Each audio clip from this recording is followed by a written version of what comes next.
Hi everyone, this is Courtney from Ruby Red Farm. Today I'll be taking you through a typical market day for us on a Saturday. Pig. What? Pig. Oh. First things first, any day that ends in Y has chores.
Super peaceful out here on the farm, honestly, on a nice, calm Saturday morning.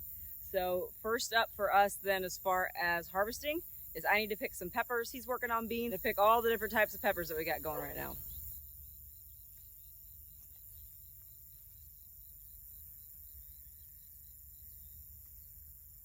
Got jalapenos, typically sell really well. And chili peppers, which also go really fast. Next up's Anaheims, which I like green or red. They sell really well as well. One plant with poblanos. They don't sell as well, so we just bring a few each week. We end up typically eating them ourselves, but I love them. Got habaneros that, again, sell so fast. All right, moving to the other garden for the rest of our peppers. If you do any kind of market gardening, I can't recommend these Coke crates enough. We found them on Marketplace pretty cheap. They're lightweight, and they are perfect for this. I've heard a few other people complain about this, so I'm not the only one. This year, we started a bunch of peppers from seeds, and I started this entire section was supposed to be bell peppers. Out of about 12 to 15 plants that are over here, I probably only have 3 bell peppers. So I have no idea what happened. I labeled everything pretty meticulously this year, so I genuinely think the seeds are messed up. I think they either got mislabeled or they got cross-pollinated by accident. So here's a handful of the true bell peppers. This is what we were trying to plant.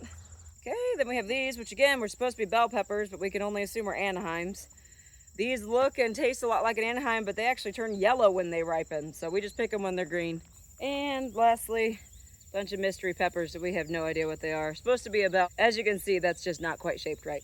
I got a pretty good haul for the day on peppers, so those will sell super well at market.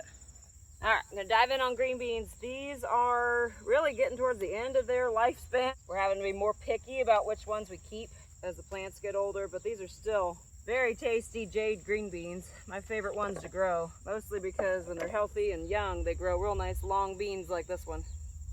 All right, that's my least favorite thing to pick, for the record. We've grown pole beans in the past. We didn't grow any this year. People just don't buy them. They get really weird about strings. And we've even grown stringless pole bean varieties, and people still just freak out about the strings. So we ended up just not even growing any pole beans, which is a shame because they're way easier to pick. Bush beans just sell way better. Yeah, these plants are still putting out real nice green beans. We'll probably give them another week or two before we pull them, give the ground a break. These are the very first ones we planted, though. I planted these all the way back at the beginning of May, end of April. They're still producing really nice looking beans, so real happy with this type of plant. I think there's storms coming. This is an example of beans that start to get rusty. Probably as soon as next week we'll be pulling these plants because they're not producing good beans anymore. So we don't use any kind of pesticides or fertilizers for that matter. It's funny because I think people assume if you don't use pesticides, all of your plants are just going to be riddled with bugs. But when it comes to green beans, if the plant is healthy, we get plants that have almost no bites on them. As soon as those plants start to drift towards fall where they're not as healthy, that's when we start seeing the bug bites.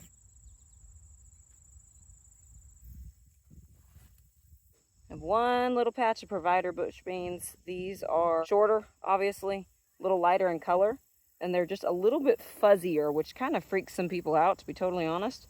I think the flavor is just as good as jade, but we don't grow very many of these because, again, people really prefer that long, straight green bean. People are very picky about their green beans, but we do grow some of these just to have a little variety. Alrighty, my haul on beans. He's gonna have a bunch more over there. All right, let's see if any zucchinis survived the chickens today.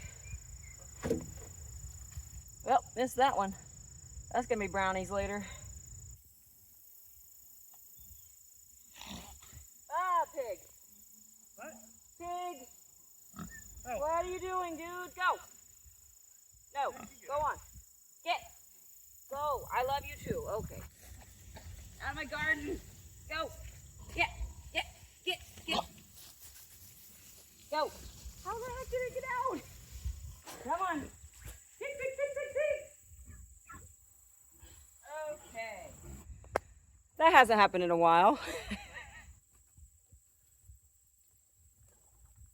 Where was I? Got some nice looking yellow squash. Started these later to try to avoid squash bugs. Already starting to get some more, but these plants look nice. Oh man. Oops. Brandon, it's out again. What the heck? I didn't see where it got out. Pig. Come here. Here, piggy. Oh, geez. Fence isn't quite hot. It's on, but it's not actually zapping. These guys go in about a week, so we're just trying to get through the finish line here. Okay, try it now, he says.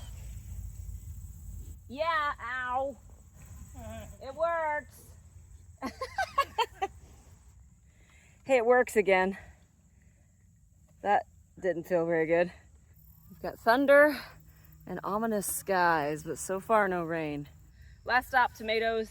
Our tomato plants have gotten a little out of hand this year. I'm gonna see if I can salvage any for today. And I may pick a handful of green tomatoes too. People really like green tomatoes. And it's nice because it lets me thin them a little so that this pack of 3, for example, can have the other 2 do a little bit better. So take a handful of those. Yeah, it's a mess over here. Ugh. If anybody knows what kind of weed this is, tell me, because I am overrun with these this year and I've never seen them before. They have little berry things on them. Drive me crazy. Yeah, these sun gold plants, they're just about done. This time of year is normally when we are just swimming in tomatoes. Due to the fact that it rained way too much in July, then here in late August it has just completely stopped raining. We have had almost no beef tomatoes that we could even take to market, let alone make salsa and sauce for us. So my Romas are doing a little better, but they're having a hard year too. I'm probably gonna try to at least take a few Romas to market, but then I'm just gonna have to keep the rest for us because at the end of the day, I grew this garden for our food. So I'm gonna just see what I can salvage and probably make some pasta sauce and salsa this week. Kind of bummed. We want to move over to the new area next year. Just trying to be kind of proactive about it in case disease was part of the problem, but I honestly feel like the weather was the biggest problem this year. All right, yep. That was all we're gonna get, about 10 tomatoes. Pretty sad. Oh, the bugs are so bad today, they're driving me crazy. Let's see if radishes are doing any better. These are way overgrown, but I'll still sell them. This type of radish gets bigger anyway, and then when you let them get too big, they're monstrous. Look at that guy. A lot of these are gonna be a little damaged, so we'll probably just give them to the pigs. We didn't have market last week, so there was no point in picking all of them. We just let them get bigger. Quite a few real nice looking ones. These sell really well at market. It's gonna be the biggest radish I've ever seen in my life. It's like a softball. It's too big to sell. Who knows what that tastes like. Radish.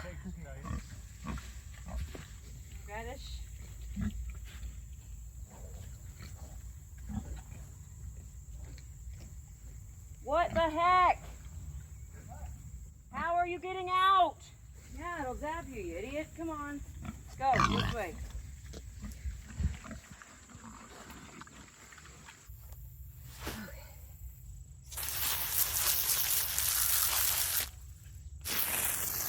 All right, those are ready to go. This pig's gonna be the death of me today.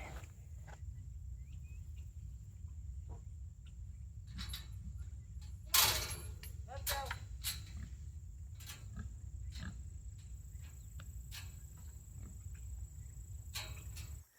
Yeah, this guy's getting darker. We are pretty much done harvesting for the morning. We got about 4 or 5 trays worth of produce, so not bad for a garden that's struggling here in late August.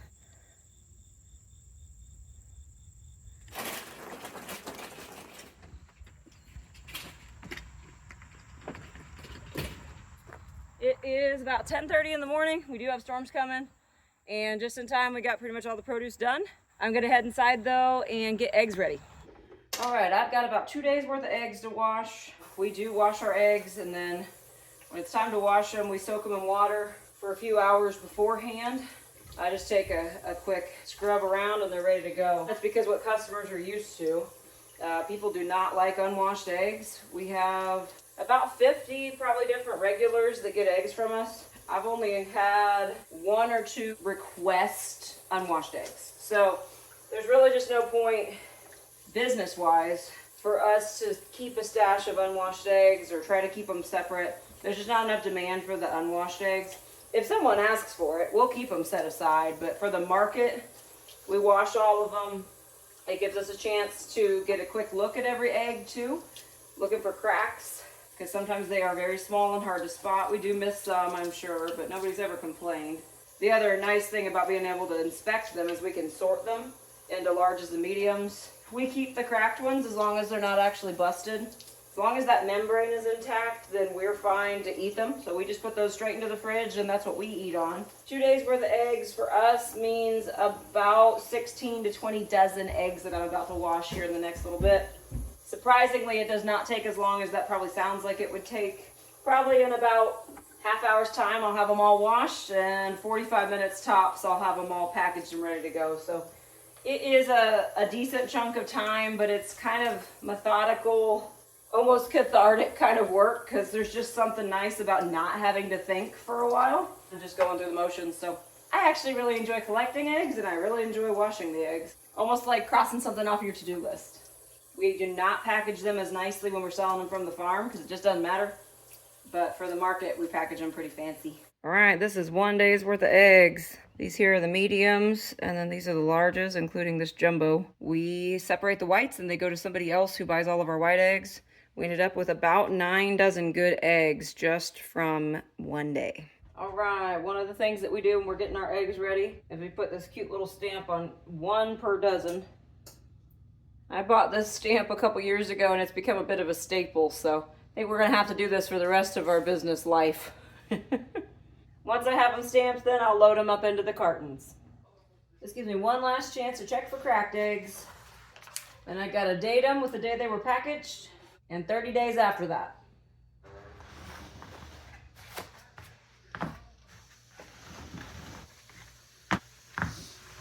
I will get the other day's worth of eggs done, and then I'll probably go collect today's eggs too and add just the few dozen that I'll get so far today. Hoping to take about 15 dozen to market.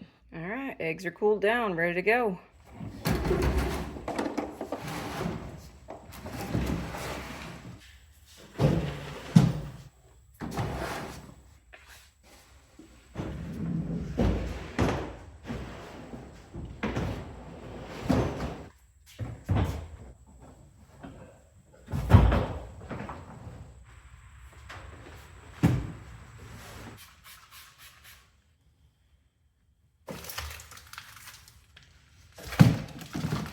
Good. What are we using for eggs? Bread cooler, Okay, which is where in is the back of the truck.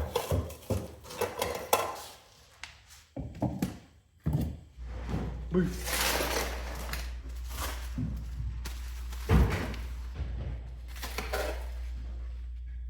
It's a little bit of Tetris every week trying to get everything to fit in the back of this truck.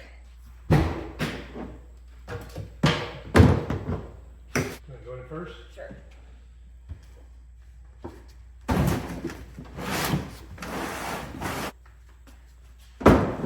That'll work. All right, let's roll. Time to drive a whopping 3 minutes to our farmer's market.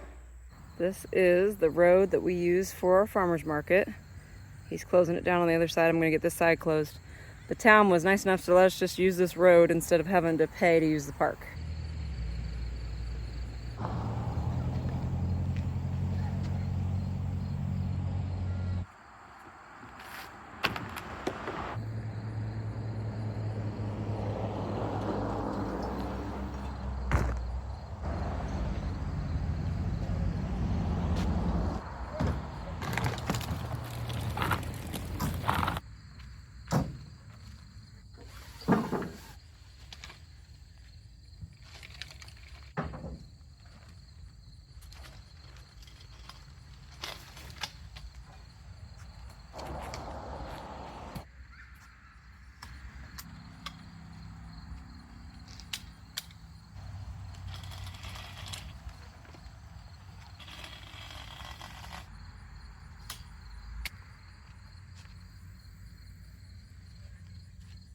All right, before everybody else gets here, so we actually started this farmer's market. So we run it and we have a booth at it, which we know is a little bit quirky. We moved it to a Saturday evening time because we really felt like that would be a nice way to get people that don't already go to surrounding markets. And that's actually been very much the case. A lot of people who work on Saturdays, a lot of people who maybe work second or third shift and are just now getting up in the afternoon. We get here between about 2 and 2:30, get everything set up and ready to go, and then help the vendors know which spot to go to. We really just run our booth then from 4 to 7 and then help shut everything down at the end. This is on the main north-south road in our town. Our town has one stoplight, and so this market is just up the road from our one stoplight, and as you can see, there's quite a bit of traffic, which is exactly what we're looking for. I'm gonna finish getting everything set up, and then it'll be go time pretty soon.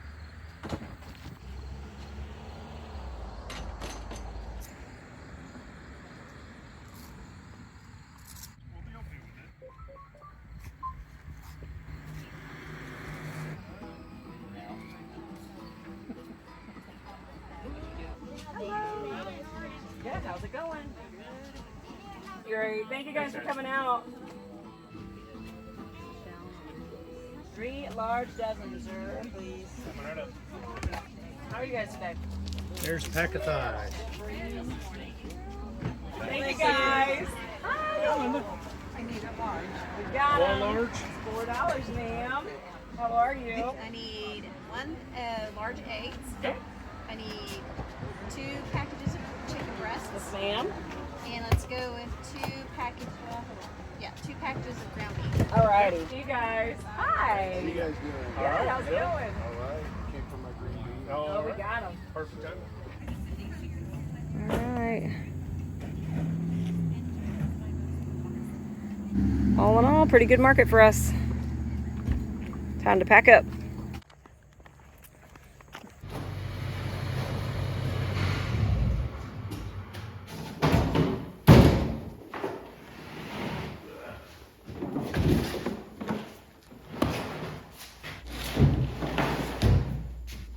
Like when the cooler's a lot lighter after market.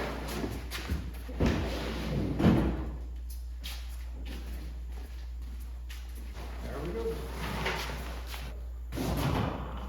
There we go. Empty truck. Gotta do turkeys and pigs still.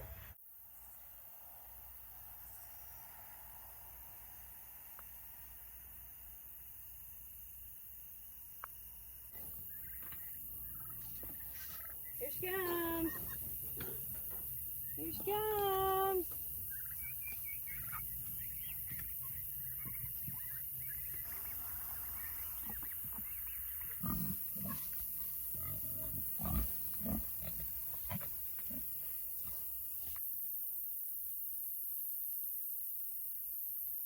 All right, friends, that's our day. We start with chores, we end with chores, with a whole lot of market in between. A whole lot of sweat in between too. It was a pretty successful day, relatively slow day with it being Labor Day, but it was a perfect day to capture what our typical day looks like at the farmer's market. We have really enjoyed starting the market this year and keeping it running.